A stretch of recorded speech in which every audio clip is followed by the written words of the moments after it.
Hello and welcome to the Finance Quarter. I'm Andrew Robertson. Have you noticed how often you have to wait when you contact a business because the person you want to speak to is at a meeting?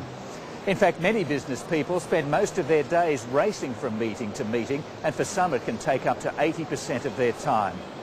Management consultant Dr Ken Hudson has studied this phenomenon, and he questions whether many of those meetings actually add any value for either the company or its shareholders. Ken, you've spoken to many business people who've told you that meetings are the most unproductive part of their day. Why are they such a waste of time? Well, business people, particularly in the corporate area, complain a lot about meetings. There's too many, they're going for too long, and they're ineffective. I think part of the reason is they're just used to running meetings as a default mechanism of how to solve problems or make decisions, when in fact there may be other sharper, quicker, faster ways of doing it. They don't take it seriously enough, they're not trained in it, and there's no role models. So I think there's lots of problems with meetings. What are those sharper, quicker ways of doing it? Well, I think before you call a meeting, and I think a meeting is really a last resort, I think that you have to understand why you're calling a meeting, what are the goals of the meeting, and then maybe there's another way that you could resolve that situation. It could be an email, it could be a quick chat. One of the leaders I interviewed in my recent research basically said whenever he was asked to go to a meeting, he rang up the person and said, well, can we sort it out over the phone? And he said in about 50% of cases he could do that straight away.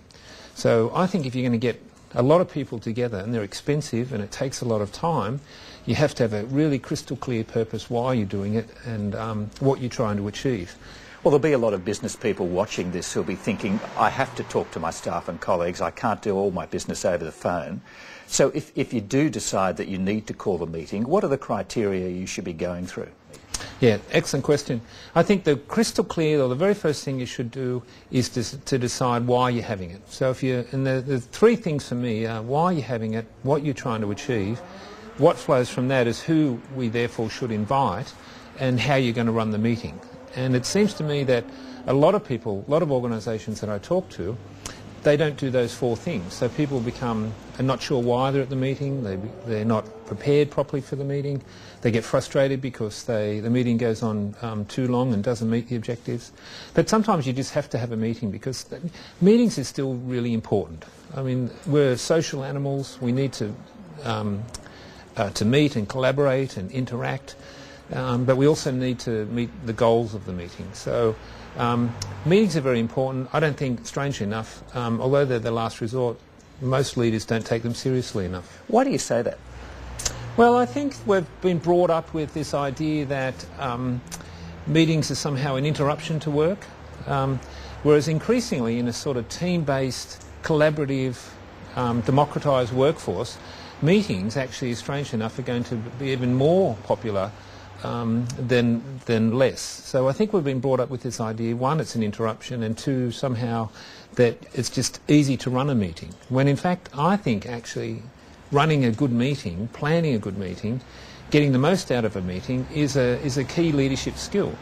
And it involves all the intelligence that a leader needs to have. Once you decide that you do need to have a meeting, how do you ensure that it achieves its goals and really adds value for the company? Well, I think the very first thing is actually to say, look, let's change the length of a meeting. The default meeting time in most organisations is an hour. And I've talked to an enormous number of managers and leaders over the years, and I kept asking, why does that meeting have to be an hour?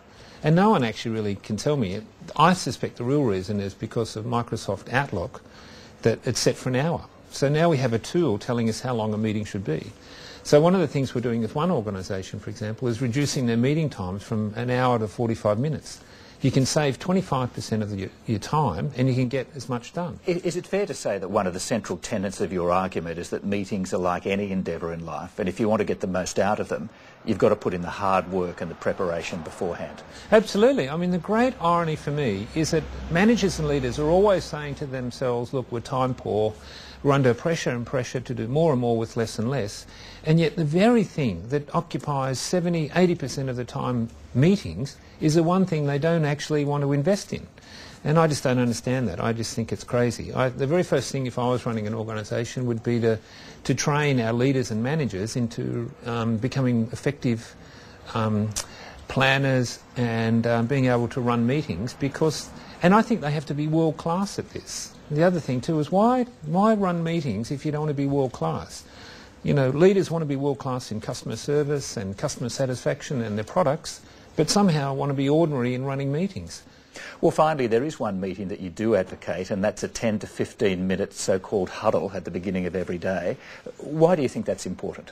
Well, the benefit of the leaders that run this is that paradoxically they find that by running a daily update they can actually have fewer meetings during the day.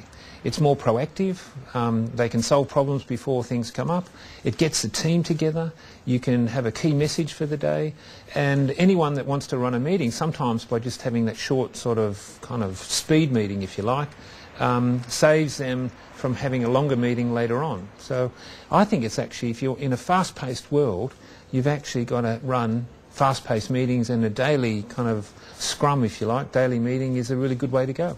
Well, Ken Hudson, a lot to think about there. Thank you for meeting with us today. That's right. My pleasure.